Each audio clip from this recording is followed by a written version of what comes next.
The Luck of Roaring Camp. Written by Bret Harte. Narrated by Michael Anthony Scott. Produced by ThoughtAudio. There was a commotion in Roaring Camp.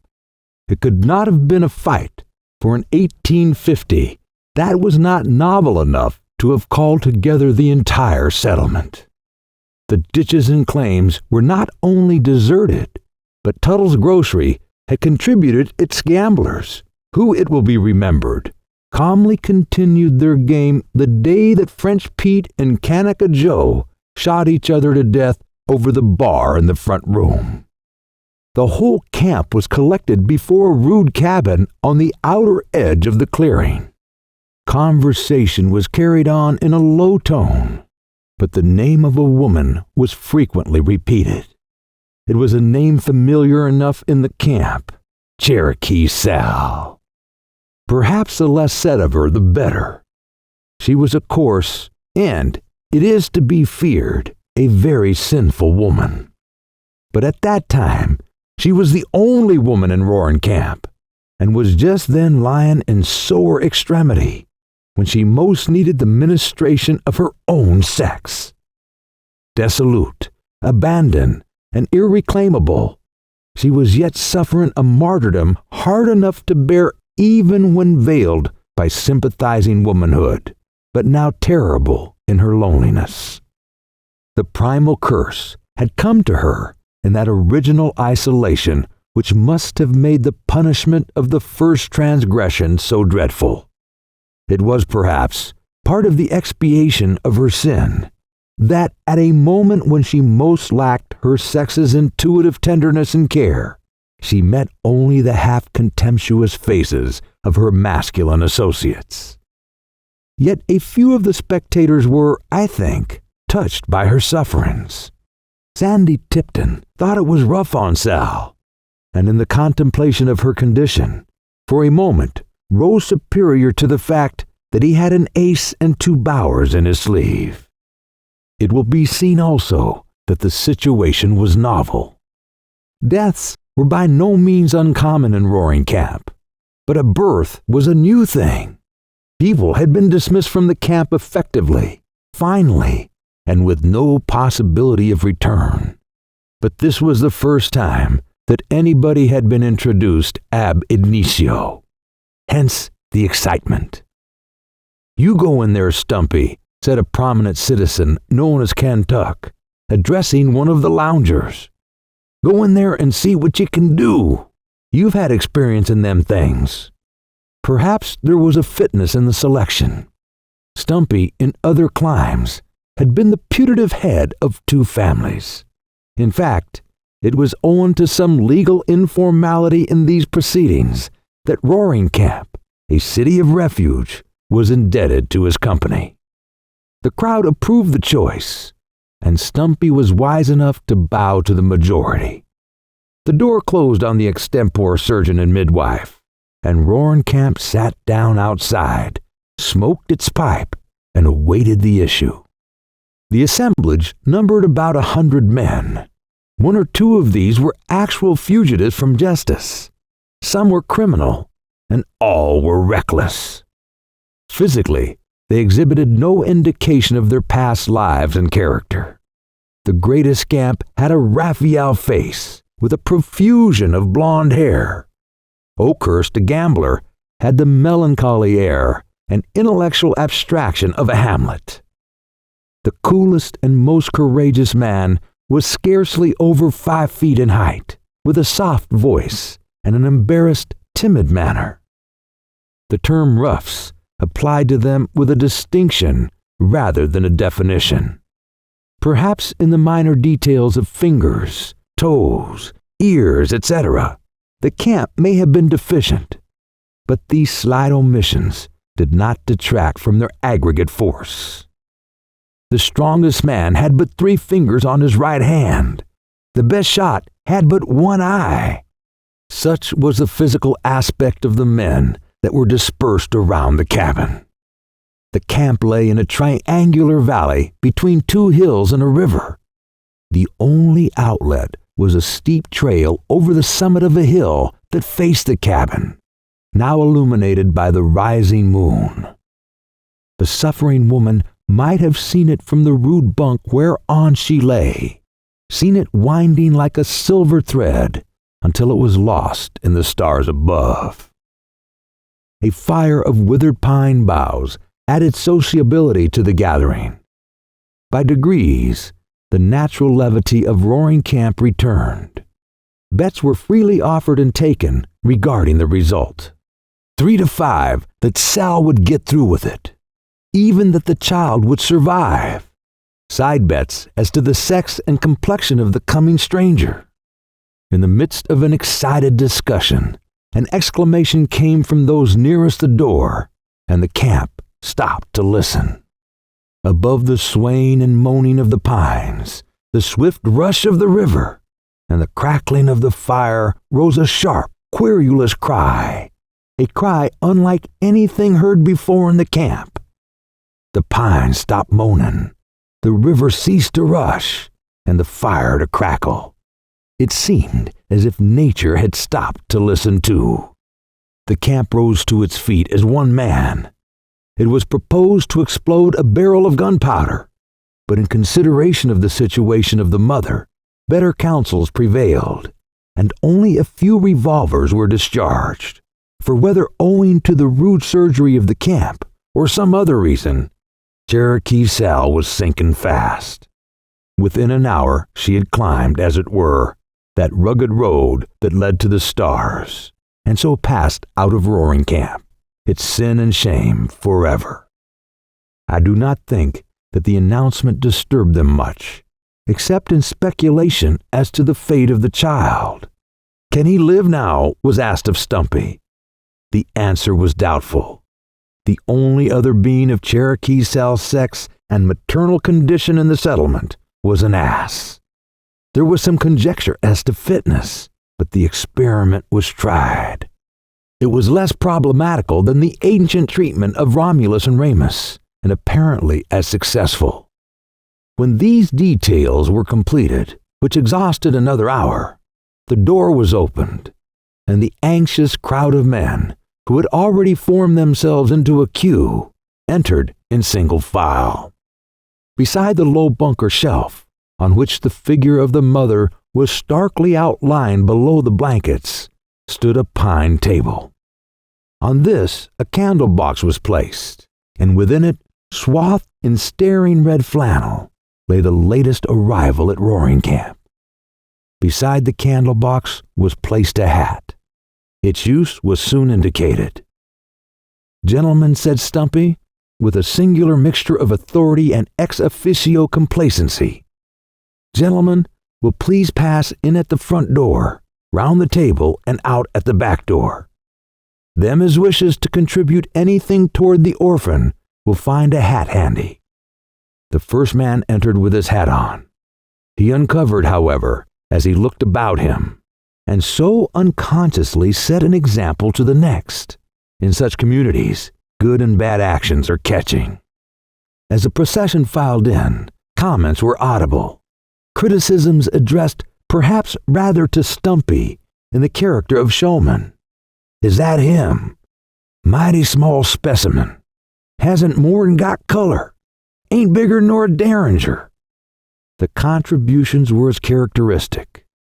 A silver tobacco box, a doubloon, a navy revolver, silver mounted, a gold specimen, a very beautifully embroidered lady's handkerchief from Oakhurst the gambler, a diamond breastpin, a diamond ring suggested by the pin, with the remark from the giver that he saw that pin and went 2 diamonds better, a slug shot, a Bible, contributor not detected, a golden spur, a silver teaspoons. The initials, I regret to say, were not the givers. A pair of surgeon's shears, a lancet, a Bank of England note for £5, and about $200 in loose gold and silver coin. During these proceedings, Stumpy maintained a silence as passive as the dead on his left, a gravity as inscrutable as that of the newly born on his right. Only one incident occurred to break the monotony of the curious procession. As Kentuck bent over the candle box half curiously, the child turned and in a spasm of pain caught at his groping finger and held it fast for a moment. Kentuck looked foolish and embarrassed. Something like a blush tried to assert itself in his weather-beaten cheek. "The darn little cuss," he said, as he extricated his finger, with perhaps more tenderness and care than he might have deemed capable of showing. He held that finger a little apart from its fellows as he went out, and examined it curiously. The examination provoked the same original remark in regard to the child. In fact, he seemed to enjoy repeating it. "He wrestled with my finger," he remarked to Tipton, holding up the member. "That darn little cuss." It was 4 o'clock before the camp sought repose. A light burnt in the cabin where the watchers sat, for Stumpy did not go to bed that night, nor did Kentuck.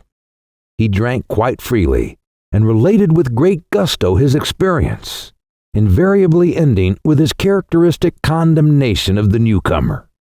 It seemed to relieve him of any unjust implication of sentiment, and Kentuck had the weakness of the nobler sex. When everyone else had gone to bed, he walked down to the river and whistled reflectingly. Then he walked up the gulch past the cabin, still whistling with demonstrative unconcern. At a large redwood tree, he paused and retraced his steps, and again passed the cabin. Halfway down to the river's bank, he again paused, and then returned and knocked at the door. It was opened by Stumpy.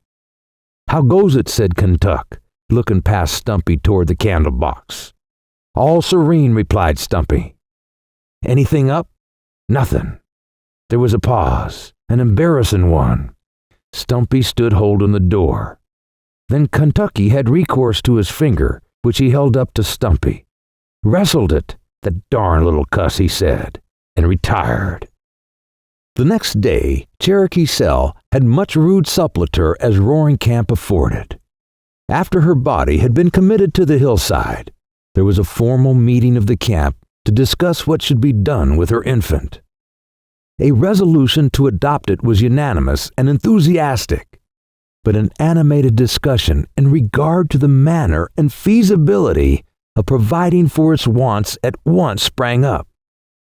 It was remarkable that the argument partook of none of those fierce personalities with which discussions were usually conducted at Roaring Camp. Tipton proposed that they should send the child to Red Dog, a distance of 40 miles, where female attention could be procured. But the unlucky suggestion met with fierce and unanimous opposition. It was evident that no plan which entailed parting from their new acquisition would for a moment be entertained. "Besides," said Tom Ryder, "them fellows at Red Dog would swap it and ring in somebody else on it." A disbelief in the honesty of other camps prevailed at Roaring Camp, as in other places. The introduction of a female nurse in the camp also met with objection. It was argued that no decent woman could be prevailed to accept Roaring Camp as her home, and the speaker urged that they didn't want any more of the other kind. This unkind allusion to the defunct mother, harsh as it may seem, was the first spasm of propriety, the first symptom of the camp's regeneration. Stumpy advanced nothing. Perhaps he felt a certain delicacy in interfering with the selection of a possible successor in office. But when questioned, he averred stoutly that he and Ginny, the mammal before alluded to, could manage to rear the child. There was something original, independent, and heroic about the plan that pleased the camp. Stumpy was retained. Certain articles were sent for to Sacramento. "Mine," said the treasurer, as he pressed a bag of gold dust into the expressman's hand. "The best that can be got. Lace, you know, the filigree work and frills, and darn the cost." Strange to say, the child thrived. Perhaps the invigorating climate of the mountain camp was compensation for maternal deficiencies. Nature took the fondling to her broader breast. In that rare atmosphere of the Sierra foothills, that air, pungent with balsamic odor, that ethereal cordial at once bracing and exhilarating, he may have found food and nourishment, or a subtle chemistry that transmuted ass's milk to lime and phosphorus. Stumpy inclined to belief that it was the latter in good nursing. Me and that ass, he would say, has been father and mother to him. Don't you, he would add, apostrophizing the helpless bundle before him, never go back on us. By the time he was a month old, the necessity of giving him a name became apparent. He had generally been known as the kid, Stumpy's boy, the coyote, an allusion to his vocal powers, and even by Kentuck's endearing diminutive of the darn little cuss. But these were felt to be vague and unsatisfactory, and were at last dismissed under another influence. Gamblers and adventurers are generally superstitious, and Oakhurst one day declared that the baby had brought the luck to Roaring Camp. It was certain that of late they had been successful. Luck was the name agreed upon, with the prefix of Tommy for greater convenience. No allusion was made to the mother, and the father was unknown. It's better, said the philosophical Oakhurst, to take a fresh deal all round. Call him Luck and start him fair. A day was accordingly set apart for the christening. What was meant by this ceremony, the reader may imagine who has already gathered some idea of the reckless irreverence of Roaring Camp. The master of ceremonies was one Boston, a noted wag, and the occasion seemed to promise the greatest fastidiousness. This ingenious satirist has spent 2 days in preparing a burlesque of the church service, with pointed local allusions. The choir was properly trained, and Sandy Tipton was to stand godfather. But after the procession had marched to the grove with music and banners, and the child had been deposited before a mock altar, Stumpy stepped before the expectant crowd. "It ain't my style to spoil fun, boys," said the little man, stoutly eyeing the faces around him. "But it strikes me that this thing ain't exactly on the square. It's playing it pretty low down on this year baby, to ring in fun on him that he ain't going to understand. And if there's going to be any godfathers round, I'd like to see who's got any better rights than me." A silence followed Stumpy's speech. To the credit of all humorists, be it said that the first man to acknowledge its justice was a satirist thus stopped of his fun. "But," said Stumpy, quickly following up his advantage, "we're here for a christening, and we'll have it. I proclaim you Thomas Luck, according to the laws of the United States and the state of California, so help me God." It was the first time that the name of the deity had been otherwise uttered than profanely in the camp. The form of christening was perhaps even more ludicrous than the satirist had conceived. But strangely enough, nobody saw it and nobody laughed. Tommy was christened as seriously as he would have been under a Christian roof, and cried and was comforted in an orthodox fashion. And so the work of regeneration began in Roaring Camp. Almost imperceptibly, a change came over the settlement. The cabin assigned to Tommy Luck, or the Luck as he was more frequently called, first showed signs of improvement. It was kept scrupulously clean and whitewashed. Then it was boarded, clothed, and papered. The rosewood cradle, packed 80 miles by a mule, had, in Stumpy's way of putting it, sort of killed the rest of the furniture. So the rehabilitation of the cabin became a necessity. The men who were in the habit of lounging in at Stumpy's to see how the Luck got on seemed to appreciate the change. And in self-defense, the rival establishment of Tuttle's Grocery bestirred itself and imported a carpet and mirrors. The reflections on the latter, on the appearance of Roaring Camp, tended to produce stricter habits of personal cleanliness. Again, Stumpy imposed a kind of quarantine upon those who aspired to the honor and privilege of holding the luck. It was a cruel mortification to Kentuck, who in the carelessness of a large nature and the habits of frontier life had begun to regard all garments as a second cuticle, which, like a snake's, only sloughed off through decay, to be debarred this privilege from certain prudential reasons.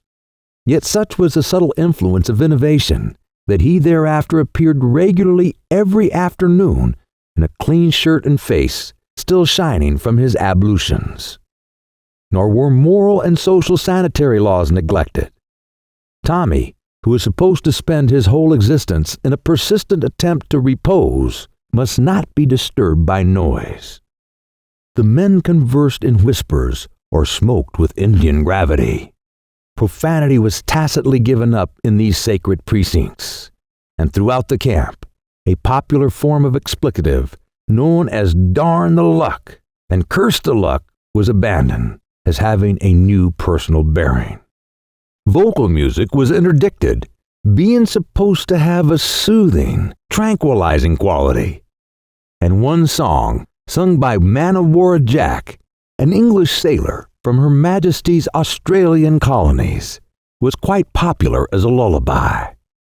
It was a lugubrious recital of the Arethusa 74 in a muffled minor, ending with a prolonged dying fall at the burden of each verse.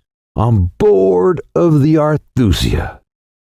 It was a fine sight to see Jack holding the luck, rocking from side to side as if with the motion of a ship, and crooning forth this naval ditty. Either through the peculiar rocking of Jack or the length of his song, it contained 90 stanzas and was continued with conscientious deliberation to the bitter end. The lullaby generally had the desired effect. At such times, the men would lie at full length under the trees in the soft summer twilight, smoking their pipes and drinking in the melodious utterances. An indistinct idea this was pastoral happiness pervaded the camp. "This 'ere kind of thing," said Cockney Simons, meditatively reclining on his elbow, "is heavenly." It reminded him of Greenwich. On the long summer days, the luck was usually carried to the gulch from whence the golden store of Roaring Camp was taken. There on a blanket spread over pine boughs, he would lie while the men were working in the ditches below. Laterally, there was a rude attempt to decorate this bower with flowers and sweet-smelling shrubs, and generally, someone would bring him a cluster of wild honeysuckles, azaleas, or the painted blossoms of La Mariposas.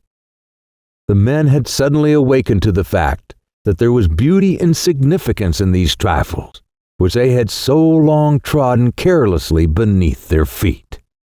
A flake of glittering mica, a fragrant of variegated quartz, a bright pebble from the bed of the creek, became beautiful to eyes thus cleared and strengthened, and were invariably put aside for the luck. It was wonderful how many treasures the woods and hillsides yielded that would do for Tommy. Surrounded by playthings such as never child out of fairyland had before, it is to be hoped that Tommy was content. He appeared to be serenely happy, albeit there was an infantine gravity about him, a contemplative light in his round gray eyes that sometimes worried Stumpy. He was always tractable and quiet, and it is recorded that once, having crept beyond his corral, a hedge of tessellated pine boughs which surrounded his bed, he dropped over the bank on his head in the soft earth, and remained with his mottled legs in the air in that position for at least 5 minutes with unflinching gravity. He was extracted without a murmur. I hesitate to record the many other instances of his sagacity, which rest, unfortunately, upon the statements of prejudiced friends. Some of them were not without a tinge of superstition. "I crept up the bank just now," said Kentuck one day, in a breathless state of excitement, "and dern my skin if he wasn't a-talking to a jaybird as was a-sittin' on his lap. There they was, just as free and sociable as anything you please, a-jawin' at each other just like two cherry bums. Howbeit, whether creeping over the pine boughs or lying lazily on his back, blinking at the leaves above him, to him the birds sang, the squirrels chattered, and the flowers bloomed. Nature was his nurse and playfellow. For him, she would let slip between the leaves golden shafts of sunlight that fell just within his grasp. She would send wandering breezes to visit him with the balm of bay and resinous gum. To him, the tall redwoods nodded familiarly and sleepily. The bumblebees buzzed, and the rooks cawed a slumberous accompaniment. Such was the golden summer of Roaring Camp. They were flush times, and the luck was with them. The claims had yielded enormously. The camp was jealous of its privileges and looked suspiciously on strangers. No encouragement was given to immigration, and to make their seclusion more perfect, the land on either side of the mountain wall that surrounded the camp they duly preempted.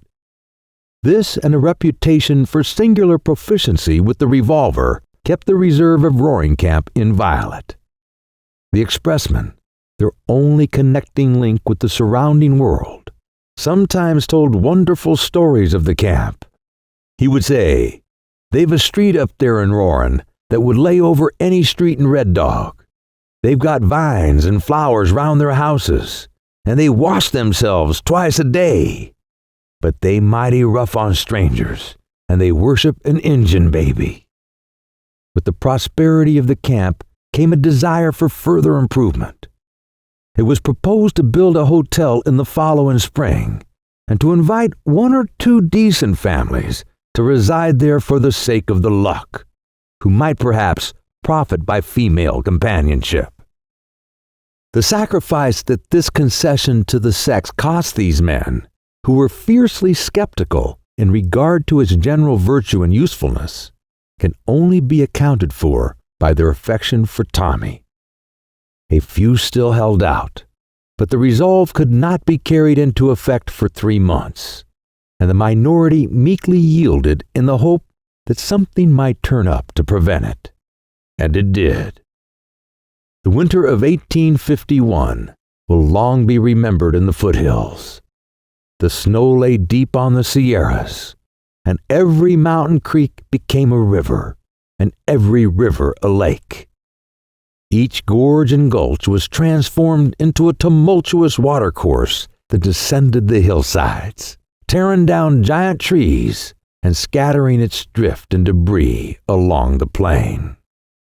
Red Dog had been twice under water, and Roaring Camp had been forewarned. "Water put the gold into them gulches," said Stumpy. "It's been here once, and will be here again." And that night, the North Fork suddenly leaped over its banks and swept up the triangular valley of Roaring Camp. In the confusion of rushing water, crashing trees, and crackling timber, and the darkness which seemed to flow with the water and blot out the fair valley, but little could be done to collect the scattered camp. When the morning broke, the cabin of Stumpy, nearest the river bank, was gone. Higher up the gulch, they found the body of its unlucky owner. But the pride, the hope, the joy, the luck of Roaring Camp had disappeared. They were returning with sad hearts when a shout from the bank recalled them. It was a relief boat from down the river. They had picked up, they said, a man and an infant, nearly exhausted, about 2 miles below. Did anyone know them, and did they belong here? It needed but a glance to show them Kentuck lying there, cruelly crushed and bruised, but still holding the luck of Roaring Camp in his arms. As they bent over the strangely assorted pair, they saw that the child was cold and pulseless. "He is dead," said one. Kentuck opened his eyes. "Dead," dead," he repeated feebly. "Yes, my man, and you were dying too." A smile lit the eyes of the expiring Kentuck. "Dying," he repeated. "He's a-taken me with him. Tell the boys I've got the luck with me now." And the strong man, clinging to the frail babe as a drowning man is said to cling to a straw, drifted away into the shadowy river that flows forever to the unknown sea.